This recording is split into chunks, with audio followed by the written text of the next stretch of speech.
Dr. Rasnick of the Department of Molecular and Cell Biology at the University of California, Berkeley, has studied AIDS for 20 years. Whenever I talk about AIDS, invariably at some point a question interrupts what I'm saying, and usually that question is, but what about Africa? So I've decided to make that the title of my talk today. I was in South Africa May and July of 2000. I was there as a member of President Thabo Mbeki's AIDS advisory panel. And one of the very first things we did, many of us on the panel, well at least several of us, the so-called dissidents, was to ask a very simple question. How many AIDS cases and AIDS deaths were there in South Africa? Well, virtually every one of the panel members were shocked by the answer that was given. We don't know. We don't keep those statistics, we were told. And as we have this, this nice gathering here today, we still don't have those statistics. And so you may wonder where all this hubbub is coming from, the 30 to 40 million AIDS cases. They call them HIV AIDS cases. They run together, the two things, HIV and AIDS, which is a very effective ploy if you want to obscure what's really going on. For example, the WHO has recorded just a little over 2 million AIDS cases cumulatively in the past 2 decades of AIDS. And yet, we hear these stories about 30 million, 40 million AIDS cases, and about a third of them have died. So what's going on? Well, in the United States, AIDS has virtually disappeared. There are so few new AIDS cases in San Francisco, for example, that you could know them all by name. You don't hear too many stories about AIDS in the United States because there's not very much, so we have to move to Africa and India and China. I had a lot of data to show you. That's why I wanted to use this presentation, because I don't like to just talk about these things and criticize the contagious HIV hypothesis without giving evidence so that people can judge for themselves where the truth lies. The contagious HIV hypothesis is the biggest scientific medical blunder of all time. One reason why I continue to give talks all over the world, rarely in the United States, I should say. This is one of the very first meetings where I've talked about AIDS in the United States, where I was in a room full of kindred spirits, people who are willing to question authority, to check the data, and don't just swallow things. I give talks all over Europe to groups very similar to this in many ways, and I was surprised. I just about gave up on the United States until I was invited. Actually, Peter Duesberg was invited to give the talk here, and he's in Germany, so he sent the B team, and that's me. And the B team's not doing a very good job. I have no idea what's going on here. I'll reboot it one more time, and if that doesn't do it, I think the thing to do is just ad lib, and then we'll have a dialogue. We're seeing a screen, but that's the whole thing. Yeah. So let me just get right into what I know about AIDS and then about Africa. I started studying AIDS in 1980 when I moved to California to start a little biotech company. And at that time, AIDS was a brand new thing. I'm a chemist by training, and I've worked in the pharmaceutical industry for many years on cancer, arthritis, emphysema, and parasites.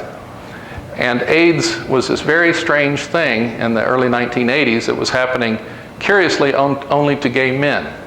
And there were diseases, Kaposi sarcoma, cryptosporidium, pneumocystis carinii, pneumonia, cytomegalovirus, this whole list of bizarre diseases that I as a chemist had never heard of before. And they were only happening in gay men. So that made me very interested as a scientist, because there was a book written in the 1970s, I believe it was, called The Andromeda Strain, and they made a movie out of it, and about this really bizarre thing from outer space. Well, I thought AIDS was my Andromeda strain. And I was a young scientist in my 30s, eager as all the scientists that I had met in California to begin working on AIDS because it was the most exciting thing. It was so bizarre. So for 4 years, I was going to conferences and collaborating with my friends in San Francisco and around the world, but none of us knew how to work on AIDS because we didn't know what it was. And then in April 23rd, 1984, clarity presented itself. The Secretary of Health and Human Services, Margaret Heckler, held a press conference where she divulged to the world that an employee of the National Institutes of Health, Robert Gallo, had discovered the probable cause of AIDS. It was one of his retroviruses that we call HIV now. They dropped the word probable the very next day. And ever since that time, we have the National Institutes of Health, the Centers for Disease Control, and virtually every other health organization around the world has clicked its heels, saluted, and marched off to war against HIV, even though there was no evidence that AIDS, first of all, was contagious, sexually transmitted, or caused by any infectious pathogen. In fact, prior to April 23rd, 1984, the Centers for Disease Control and most, if not all, of the current crop of mainstream AIDS scientists had actually figured out what AIDS was in the United States. It was a lifestyle phenomenon, and they knew what it was due to. It was due to the chronic use of recreational drugs, heroin, cocaine, amphetamines, nitrites, that sort of thing. And I don't mean just minor uses of this, I mean chronic uses, like for 5 to 10 years. Think of it like smoking 2 packs of cigarettes a day for a couple of decades. A person should not be surprised if they have upper respiratory problems or if they get cancer or emphysema. The same thing as if a person drinks a fifth of scotch a day. You know, no surprise that you're going to have some problems down the road. But when you inhale 15 milliliters of amyl or butyl nitrite, one of the most chemically reactive, toxic mutagens and carcinogens known, you shouldn't be surprised after doing that for, let's say, 5 or 10 years, that you don't come down with serious problems. For example, Kaposi sarcoma, these purplish lesions on the face. Or you have immune deficiency problems. Or who knows what's going to happen. You take that on top of cocaine and heroin, you're going to have serious problems. Well, in 1984, I didn't know all of this. I assumed these people had gotten it right, that they knew what they were doing, and I, as a chemist who specialized in making protease inhibitors, would just do my little part. So I asked my virology friends, what kind of protease would a retrovirus have, knowing that most viruses have at least one protease. It's an enzyme necessary for its replication. They told me an aspartyl protease. So I immediately started making protease inhibitors within a few weeks after April 23rd, 1984. I stopped that for commercial reasons, purely commercial reasons a few months later, because my little biotech company was too small to compete with Abbott Laboratories, who had 20 chemists over several years that were making similar inhibitors for human aspartyl proteases. But I still assumed that Robert Gallo and Luc Montagnier and the National Institutes of Health and the Centers for Disease Control had gotten it right about AIDS, it being contagious, sexually transmitted, and caused by the retrovirus. In 1985, I happened to overhear in San Francisco a couple of my virology colleagues talking to each other, people I'd known for a long time. I'm not a virologist, but I was privy to their conversation many times. And I heard one virologist who was talking to the other one. The first virologist had not worked with HIV. And the other virologist was working with HIV. So the first one asked him, what is the titer of HIV in AIDS patients? That's the technical word for how much is there. And the second virologist, the one working on HIV, said undetectable. Now I was still thinking in my Andromeda mode. I was, at first even more astounded by this and wanted to work on it even more. Here you have something that was undetectable, yet was causing all of this devastation in the gay community. I thought, wow, that has to be the most toxic substance known to humans. I've actually worked with botulism toxin in the past, which is the most toxic substance on the planet, other than radiation. And it turned out that the calculation showed, like plutonium, for example, if you inhale it, it turned out that the level of HIV would be something like 1 billion to 1 trillion-fold more toxic than botulism toxin, based on the data at hand. So then at that point, I realized there must be something wrong. They probably got the wrong virus. That's where I made my little step at a time. I didn't immediately throw away the contagious HIV hypothesis. I just, not all of it, I just threw away the HIV part. For example, with polio, doctors and scientists threw away about 100 viruses before they settled on the one that they said caused polio. So I thought they would probably find the real culprit at some point at another time. But in 1987, now we have 7 years into AIDS, 1987, nothing else happened. We were still on this juggernaut on HIV, contagious, sexually transmitted plague, devastating gay men in the United States, basically IV drug users, and then moving on into Africa and other places. But at that time, it was very clear after 7 years, I was slow to learn, but I finally figured it out, that the whole thing was completely wrong. AIDS did not behave anything like a contagious disease. For example, the diseases, there's 26 different ones now that have nothing to do with each other, from diarrhea to dementia to Kaposi sarcoma to various pneumonias to cervical cancer. What do they have to do with each other? Absolutely nothing, unless you have antibodies to HIV. Then they're all called AIDS. And instead of treating your pneumonia or your cervical cancer or these other things, you're given toxic drugs, the anti-HIV drugs, which make sure eventually that you do come down with AIDS and die. So, and other arguments against the contagious HIV hypothesis, to this day, 8 out of 9 AIDS cases in the United States are men. 2/3 are gay men. Back in the 80s, it was virtually exclusively more than 9 out of 10 AIDS cases were men, and most of them were gay men or IV drug users. People hear about pediatric AIDS cases and hemophiliacs. They've always represented about 1% of the total AIDS cases in the USA. And the pediatric AIDS cases, 85% of them, their mothers admitted using recreational drugs during pregnancy.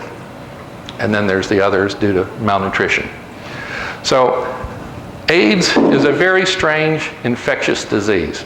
Instead of behaving like all other infectious diseases that rise, peak, and decline over a period of weeks to a period of months, after people develop, either they die off or they develop immunity to the infectious disease. Think of a seasonal flu. Think of the measles, the mumps, the chickenpox, anything.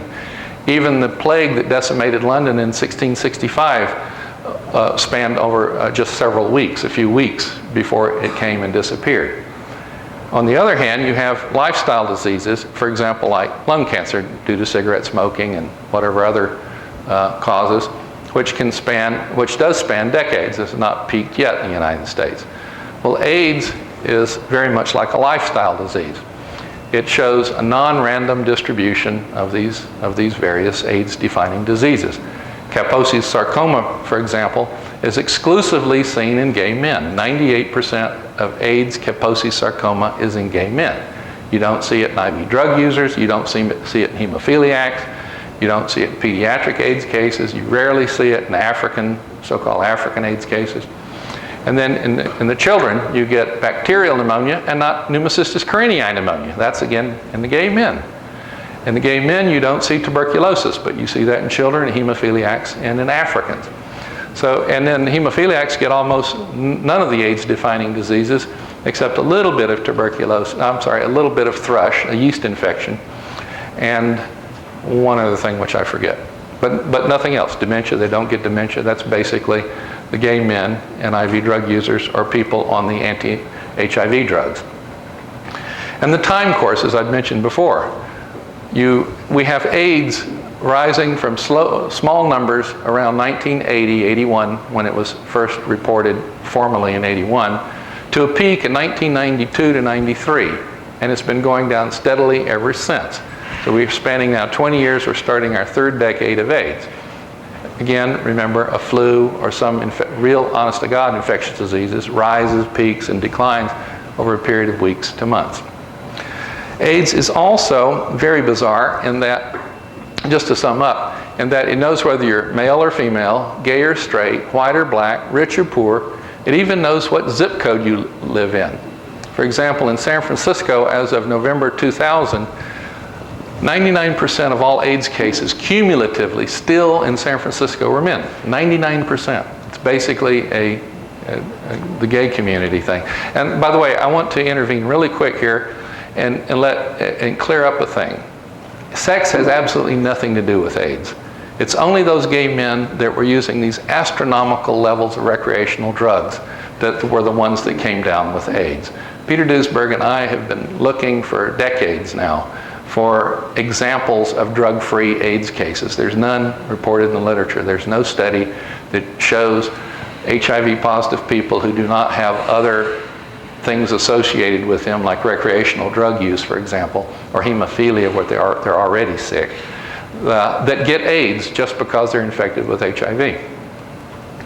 Now, AIDS, as I said, has peaked in the United States, and one reason why you don't hear too much of it is because of that fact in the United States.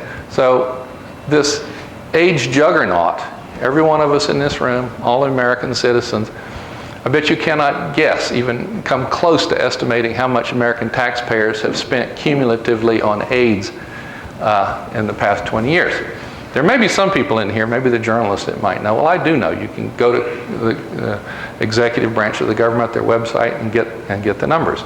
As of this year, we will have spent $118 billion on AIDS. We spent $22 billion to put 12 men on the moon. We got our money's worth. But that $118 billion has not saved one AIDS case. In fact, AMFAR, the world's largest AIDS organization, uses the complete failure to cure anybody or to really treat anybody effectively with AIDS to raise more money. We see it on the sides of the buses in San Francisco. 0,0,000,000 saved.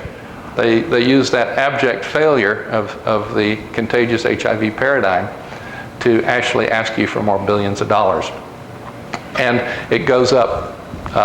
This year we're spending $12 billion on AIDS. Next year will even be more.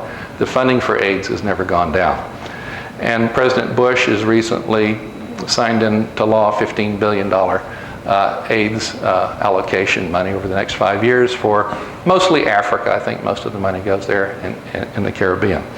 Now, what we have bought with this $118 billion is a huge mega industry.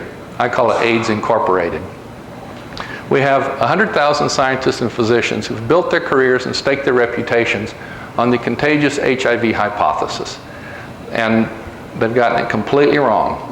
At this late date, it would take superhuman courage and integrity for these people to even allow a bit of a discussion about, well, maybe they don't quite have it right. Maybe AIDS is not sexually transmitted. Maybe it's not HIV, or even entertain that there's other things involved. It's just gone too far for that. And we're seeing it in Africa right now. Get to the African stuff. President Thabo Mbeki is the only head of state who is questioning the contagious HIV hypothesis of AIDS. You'll read in the New York Times that he has said that he doesn't accept that hypothesis. He has never said it. He just says that there's lots of problems with it, and he invited the world's leading AIDS experts to his country to help advise him and his ministers as to what to do with what they were told was going to devastate their country. He was told that 25% of his population, of his people, citizens, were infected with HIV. And of course, the current dogma is that in 8 to 10 years, 50% of these people will come down with AIDS and die. That's a massive thing for any country to have to confront. So he would be derelict as a president if he didn't take it seriously and try to understand this. But when he invited these AIDS experts, 2/3 of which were the mainstream scientists from the Centers for Disease Control, the National Institutes of Health, the Medical Research Councils, to South Africa, and 1/3 were from around the world, dissidents such as myself, to South Africa. He was vilified and ridiculed and was attacked with all sorts of ad hominems. And to this day, that pressure is still going on. At the AIDS conference in May, when we all got there, and there was a certain hope that we would finally at least address in public some of these issues. Why AIDS doesn't behave like a contagious disease. The mainstream has accepted that it takes 1,000 sexual contacts with an HIV positive person before you can expect to get antibodies to HIV. You know, and how can that sustain a sexually transmitted disease when, for example, gonorrhea or syphilis takes 2 to 3 sexual contacts? And the Africans are no more promiscuous than the people in the United States, probably even less so. So they're very resentful when Americans and Europeans come to Africa. Some of the most sexually promiscuous people on the planet are telling these Africans how to behave, and they're going to have to control their sexual behavior because that's what's leading to all of this devastation. Now let me go back. I'm just, as you can see, ad-libbing from my mind, but I think 20 years of studying this gives me lots of information that I could pass on to you. We have 5 different definitions of AIDS, all currently active right now. And you're always diagnosed according to the earliest one that you satisfy. Africa is so different, doesn't look anything like what's going on in the United States, that the WHO and the CDC met at a little town called Bangui in the Central African Republic in October of 1985 to come up with a definition of AIDS in Africa. It doesn't even require HIV in their definition. Here's all you need to have AIDS in Africa, sub-Saharan Africa: fever, diarrhea, weight loss, persistent cough, and as of the middle 1990s, tuberculosis. While I was in the Peace Corps in Papua New Guinea, I had all of those except TB. So while I was in the Peace Corps, I guess I was an AIDS case until I landed back in the United States, where we have a different definition of AIDS. Voila, I no longer have AIDS. Think about it: diarrhea, persistent cough, weight loss, tuberculosis. These are endemic diseases in Africa and always have been. In the 1970s, we would see on television commercials for care packages, send the care package to Africa. We would see these little children with distended bellies, bloated bellies, they were suffering from malnutrition. Now we see the exact same children in Africa, but now they're AIDS cases. And instead of sending them useful things like drugs and useful medicine, we send them condoms, AZT, and preach safe sex.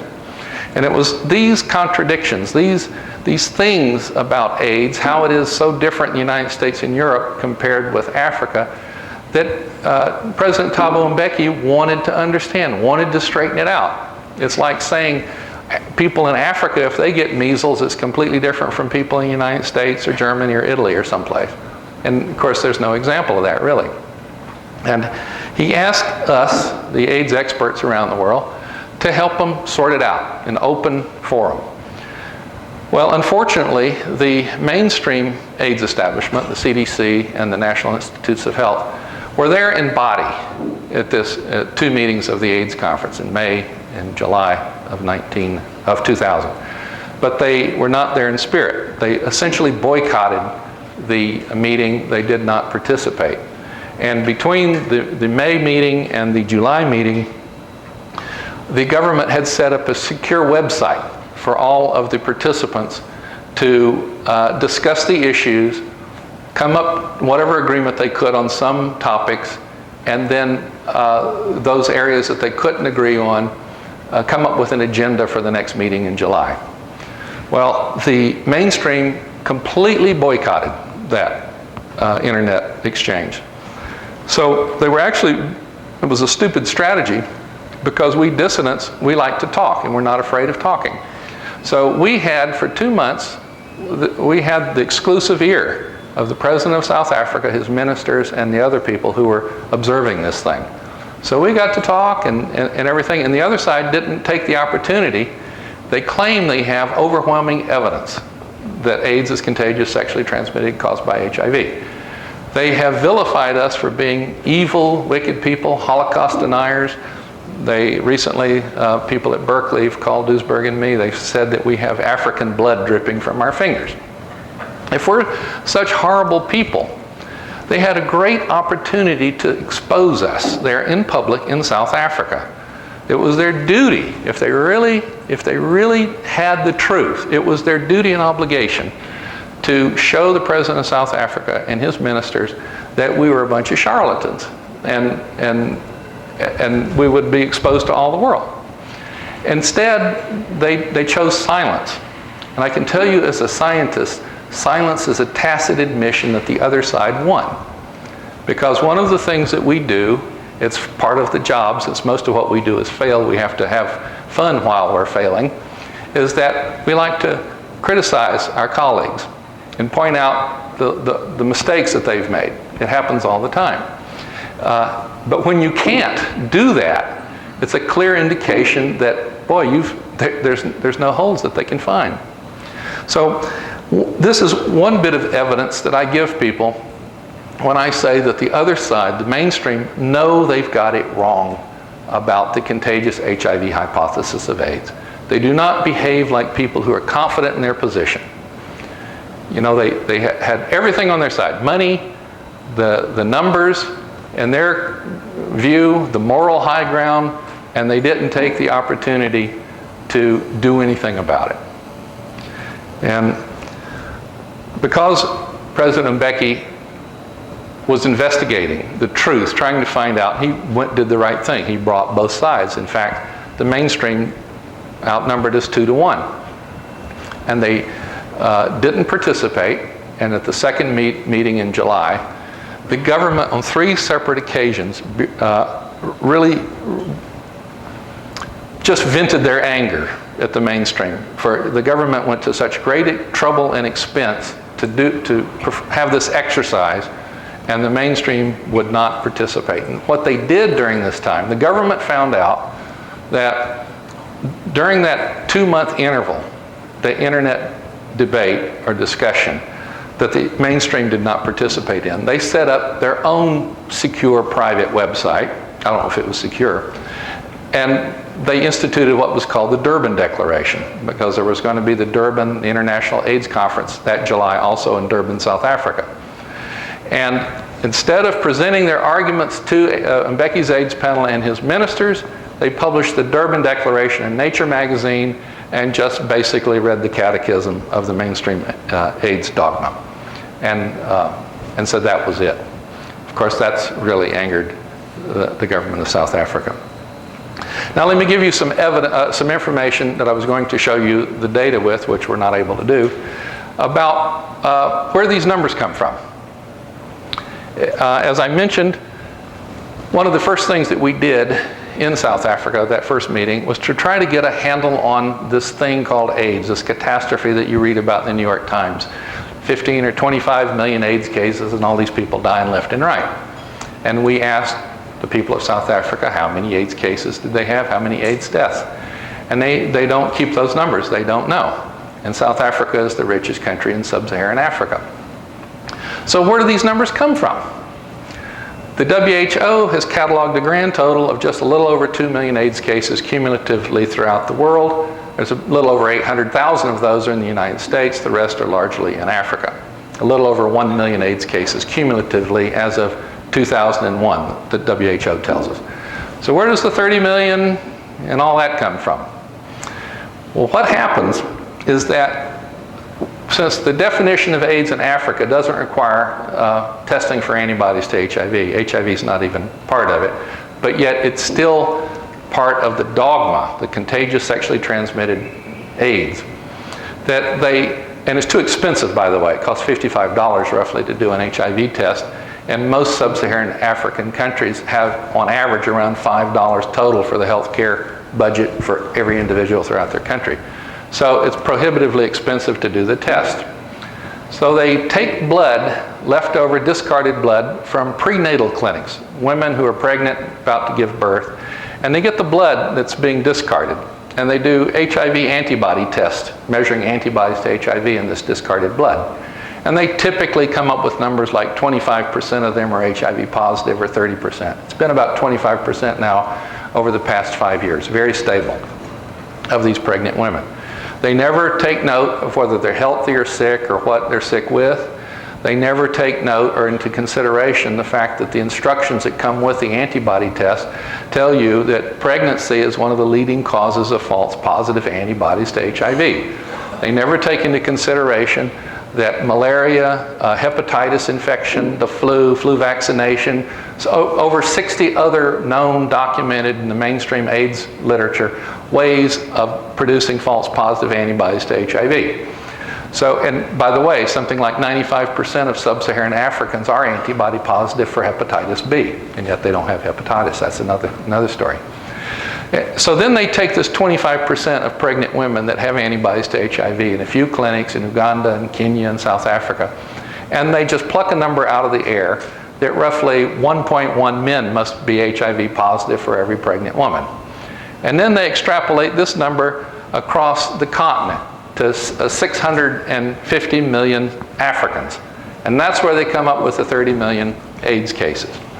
Now let me tell you what has happened during the first 2 decades of AIDS. Remember, AIDS, we're told, started in Africa. Robert Gallo told us this in 1984, that AIDS started in Africa. Americans never have their own disease. You know, we have the swine flu, the Asian flu, we have AIDS out of Africa. We never have a red, white, and blue epidemic. So that means that we've had at least 2 decades of AIDS in Africa. And they're telling us we got all these millions. Well, you can go to the CIA's website if you want and get their statistics on the population of the world. You can go to the United States Census Bureau, which keeps the data for all the countries in the world, which we've done. And we've looked at on an annual basis, at least as much as you can get on an annual basis. Certainly in the industrialized world, you get it and they extrapolate and then they have a census like every 10 years or whatever. And Africa gained 274 million people during the first 2 decades of AIDS, from 1980 to 2000. That's equivalent to the population of the United States. It took us several centuries to get that number. It took Africa 20 years to generate that population. And remember, the WHO has told us as of 2001 that the cumulative total of AIDS cases that they've documented in Africa is 1 million, 1.09 million AIDS cases.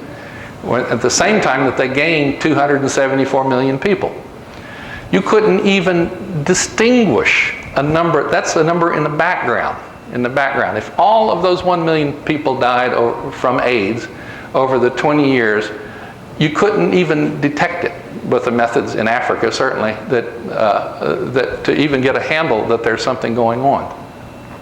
So just the total population growth in Africa argues against AIDS has been equated with the Black Death and the plague of the Middle Ages. Well, the plague of the Middle Ages, people tend to agree it must have killed maybe a third of the Europeans. But here we're having 250 million gain in people in South Africa during this time. I mean, in all of Africa, sub-Saharan Africa. South Africa is the richest country. It has the best statistics. Since 1996 through 2001, the latest data, I had a really recent data point, just came out last week from the census. They took a census.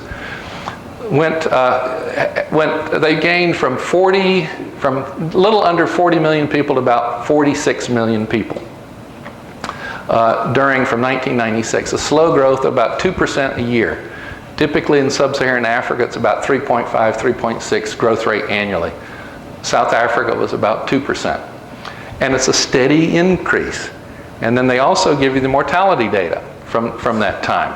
It's a lower slope, and it also goes up, but the slope is constant. There is no increase in the rate of mortality, only an increase in the number of people every year that die, but it's completely explained by the increase in the population of the country. There is no evidence at all that anything unusual is going on in South Africa, where they have the best statistics. Other evidence that has been very provocative, and President Mbeki would like to have answers to, how is it that there is no correlation between HIV, AIDS, or HIV, and other sexually transmitted diseases like syphilis and gonorrhea and chlamydia? There's no correlation in place, there's no correlation in time. They have a number of provinces in South Africa, and you have, for example, the Western Cape has the highest level of syphilis and the lowest level of antibodies to HIV. Then you have KwaZulu-Natal, it has it just the other way around. The highest level of antibodies to HIV and the lowest level of syphilis. In fact, if you plot, which I had, can't show you, a graph of that, you would see an X-plot. One would be, let's say, HIV, one would be syphilis. There's no correlation, and yet they're said to be transmitted similarly. And the same is true with gonorrhea. Gonorrhea and syphilis and chlamydia all go together. HIV is the only one that goes opposite. That's in place. The same is true in Uganda and in Thailand. In Uganda and South Africa, they've been having, over the past 5 years or so, efforts to reduce sexually transmitted diseases, all sexually transmitted diseases, by using condoms, by treating infections, by education. And they've had actually a very profound effect on syphilis and other sexually transmitted diseases. They've been able to reduce them about half in some of the really high regions in Uganda and South Africa and also in Thailand. Unfortunately, they've had absolutely no effect on the level of antibodies to HIV. In South Africa, for example, as syphilis is going down over the past 5 years, HIV has been going up in the same population that come to these sexually transmitted disease clinics. So there's no correlation between the level of antibodies to HIV and AIDS. There's no correlation between sexually transmitted diseases and AIDS. And Mbeki he's justified in wanting to know how this can be. And yet the mainstream AIDS establishment refuses to explain it to him. We ask the questions, and Mbeki asks the questions, and the mainstream AIDS establishment is completely mute on this subject. Then I'm going to skip a little bit here because I think the best way to do this is with a dialogue question and answer, since I can't do my dog and pony show. Now when I go through what about Africa, and I talk about Africa, then there's the next question that I get. Well, aren't the protease inhibitor cocktails the so-called HAART, highly active antiretroviral therapy? That's got to be, it's saving all these lives, and that means you can't be right. HIV must be right. So that's the next thing. You attack all the arguments, and then they say, oh, what about Africa? And then you show what's going on in Africa, and they say, oh, well, what about the drugs? It's got to be working. Well, are they really? The Centers for Disease Control, their own data, their HIV/AIDS surveillance reports, show us that AIDS peaked in the United States in 1992 to 1993, years before the introduction or the approval by the FDA of the cocktails, the highly active antiretroviral therapy, which was sometime in 1996. So you have what these drugs have done in this case is that when you have the natural decline of AIDS, and then you have some intervention that comes in after the natural decline, you can take credit for it. That's one thing they've done. They've taken credit for the fact that they're now introducing new therapies at a time when AIDS was naturally in decline. That's one part of the story. Another part of the story, remember I told you there are 5 definitions of AIDS that are currently active. In 1993 was the last major definition change, where for the first time, the CDC added non-diseases to the roles of full-blown AIDS. That was 1993. All you had to do was have 2 laboratory tests, be antibody positive to HIV, and have fewer than 200 CD4 cells, certain type of white blood cells, per microliter of blood. And then you're a full-blown AIDS case statistic. In 1997, that was the last year that the CDC actually reported by a breakdown all of the AIDS cases according to their AIDS indicating diseases, whether it was pneumocystis carinii pneumonia, cryptosporidium, cervical cancer, whatever. That was the last year they did that breakdown. And that year, 61% of all new AIDS cases came under that one provision of the 93 definition. They had no symptoms of disease. They just had 2 laboratory tests. And now over 75% of all new AIDS cases in the United States come under that. They have no diseases. When you start adding large numbers of healthy people to the roles of a supposedly 100% lethal disease, that automatically reduces the mortality rate. We presented this at the AIDS conference down it was Pretoria and also Johannesburg, the two different sites in South Africa in 2001. The mainstream didn't refute any of it. In fact, they remained silent. And the last thing before opening it up to questions is about the therapies.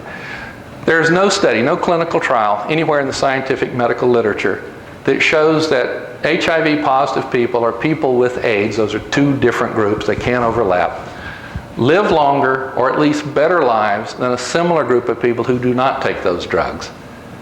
Conversely, there's many studies that show that the opposite is true. In fact, the early studies with AZT were the only ones that ever had placebo controls. We're actually looking at if a drug makes a difference to AIDS cases. The people on AZT in 3 different studies in the United States, in Europe, 2 in the United States, 1 in Europe, showed that people on AZT had a 25% higher mortality rate than the other people who were not taking the drugs. In the United States, we have killed tens of thousands of Americans with AZT all by itself. These drugs were AZT, DDI, 3TC, were developed in the 1960s as chemotherapy for cancer. They're cytotoxic, they're designed to kill cells. Some of them, AZT for example, are still used to treat cancer. Now, this chemotherapy, it's cancer chemotherapy we're giving to HIV positive people and pregnant women, for example. You have on the side of a beer can, don't drink beer when you're pregnant, but it's okay to take AZT, chemotherapy. If you were an oncologist and you prescribed chemotherapy for the lifetime of a patient, you would certainly be called up on charges, probably malpractice, maybe even homicide, because you know you're going to kill the patient if you do that. That's why chemotherapy is given to cancer patients for weeks to months. Try to kill the cancer before you kill the patient. If you're HIV positive, you can get the exact same drugs for life. And these drugs are extremely toxic. They destroy the bone marrow. That's why you have to have blood transfusion.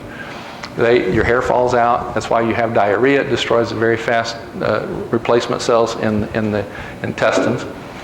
And these are AIDS-defining diseases, by the way. And if you start AZT, a group headed by Paluda in 1993 showed that you have a 50-50 chance of coming down with lymphoma 3 years later if you start AZT. Guess what lymphoma is? It's AIDS-defining. And virtually everybody in the United States who's HIV positive is taking these nucleoside analog drugs along with protease inhibitors, and they're getting AIDS-defining diseases. And when they die, they're saying it's AIDS-related instead of drug-related. So anyway, I guess I'll leave it there. I've talked a lot. I've just sort of rambled on because I had to completely shift my talk here because of technology. So why don't we have some questions if you want, and then see what we can do with that.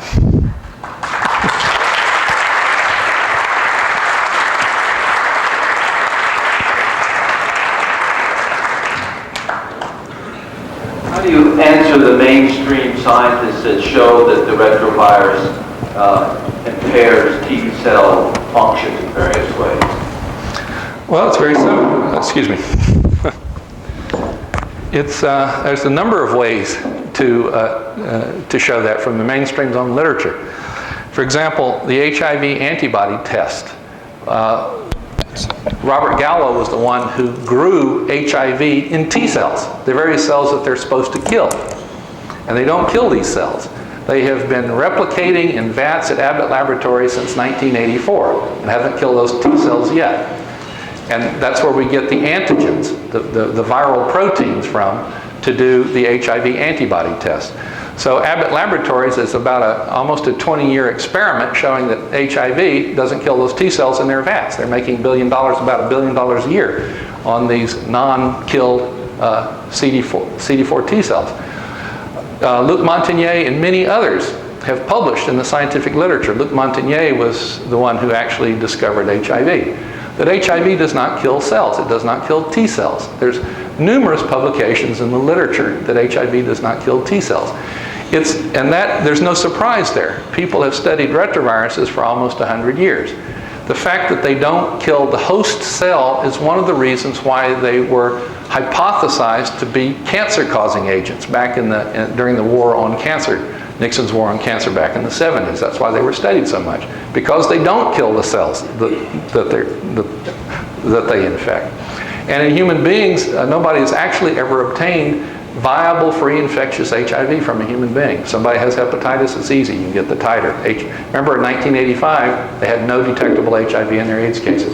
So I could go on and on and on, but we got a long line here. I've got two unrelated questions. In his foreword to Peter Duesberg's book, Kerry Bunkus said that at that time that there was no primary source peer-reviewed reference for the proposition that HIV is the probable cause of AIDS. Is that still true? That's still true. You cannot find it anywhere in literature that as a primary reference that says HIV is the cause of AIDS. That's right. Not only that, we cannot find anybody who takes responsibility for that statement. That's what I ask journalists and other people. I say very simply, come up with a name or names of the person or persons who have shown, first of all, that AIDS is contagious, that AIDS is sexually transmitted, or that HIV causes AIDS. Just give us the name. Scientists, I've been told probably the only people that have a bigger ego than us are journalists, or TV anchormen. That's probably true. We love to take credit for what we do. We love to steal credit from other people. I hope I don't. But Robert Gallo stole HIV from Luc Montagnier. So I think it's very, very telling that you cannot find a name of anybody that you can pin on that this person is the one we should give the Nobel Prize for or whatever, that has proven or shown or even likely that HIV is the cause of AIDS. We don't have those names. Robert Gallo has never claimed it. Luc Montagnier has never claimed it. So who is it? The news stories just in the recent months have said that Uganda has had an experience of reducing incidence of AIDS and HIV significantly by their so-called ABC program. How does this comport with the non-contagious theory of AIDS? Well, I tell you, if you find it in the newspapers on television, you should be very skeptical of it. Sometimes they tell the truth, but they're so mixed in with things that aren't, and half-truths that we heard about yesterday. How do you know what's going on? I look at the scientific literature. That's what I look at, and I look at the experimental sections and the results sections to try to get this information. There has never been an AIDS epidemic, whatever, in Uganda to begin with. There was this level of about 30 to 35%, they claim, prevalence of HIV all the way back to 1984 in Uganda. It's about the same level today. And Uganda, just like all other African countries during the past 20 years, has increased its population. Uganda has about a 3.6% growth rate in population, much higher than even South Africa. So I don't know where they get that information from. There was one number I think explained just about everything, and that was that $118 billion. Right. You're right. It explains a lot. No, that is probably 99.9% of the problem, because that can buy as much propaganda as you ever wanted in the whole world. As you may know, that the person that President Bush has appointed to this, boondoggle of $15 billion. Yes. Is the former chairman of Eli Lilly. Right. That's what they're going to do, is to sell a bunch more films to, Right. not do anything. Right. Now, my question is that about 10 years ago, I read this book, Why We Will Never Win the War on AIDS. Oh yeah. Now, this book has a very curious history to it, because at the time I bought it, it was being shredded and banned and recalled by the publisher, I think it was H.R. Regnery, Right. because there's so much money to be made in fooling people. Now, the question I'm bringing up is, I want to know a little more about what happened. I can tell you that story. Yeah, but what is the current best book or source of information that you guys are putting out now that we can all rely on? Okay, well actually it's that book there, but it's now called Inventing the AIDS Virus. You see, one of the co-authors, Brian Ellison,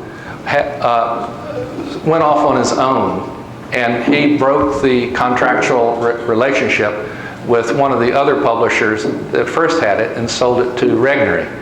So Regnery, he wouldn't agree with Regnery or anything, so he went off on his own and published the book, and that's the one that you have in your hand. And the reason that they were trying to get rid of the book Regnery published the same book, Inventing the AIDS Virus, minor editorial things, in 1996. And it was the fact that Brian Ellison went off on his own and published it at his own expense, you know, competing with the publisher. That's why the publisher was angry with it. Not because he didn't want the word out. He wanted to make money off of Duesberg's book and not off of this pirated version of it. Okay, so let's do this stuff. It's pretty much the same book. There's room tonight for all you to ask your questions if you're succinct. I'll try to be fast.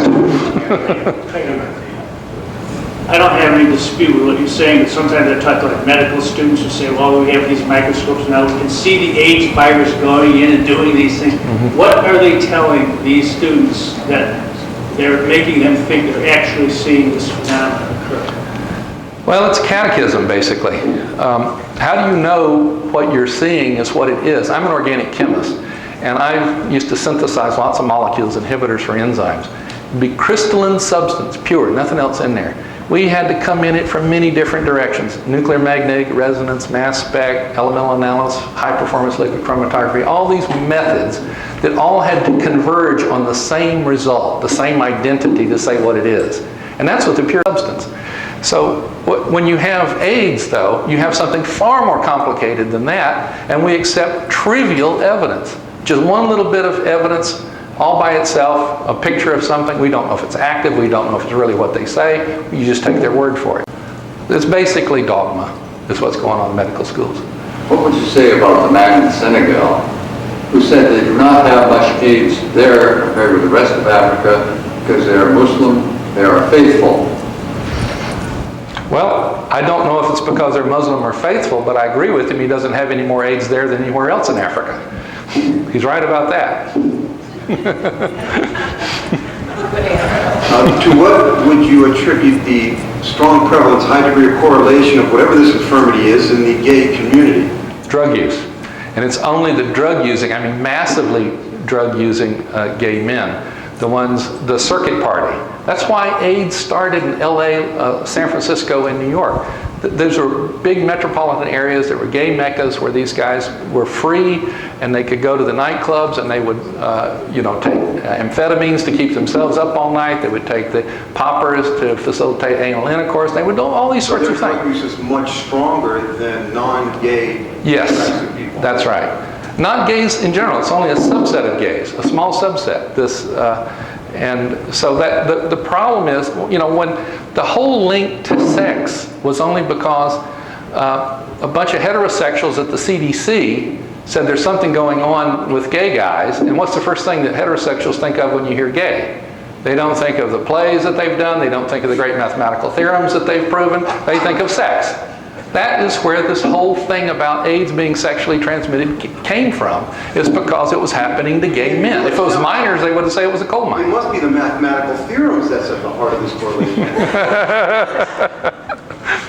Yes.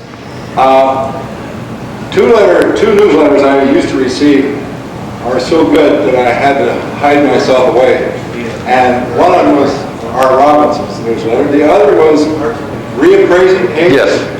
Do you have any intentions of publishing that? That's question one. All right. Whatever happened to Magic Johnson? That's question. He's still around. He doesn't take the drugs.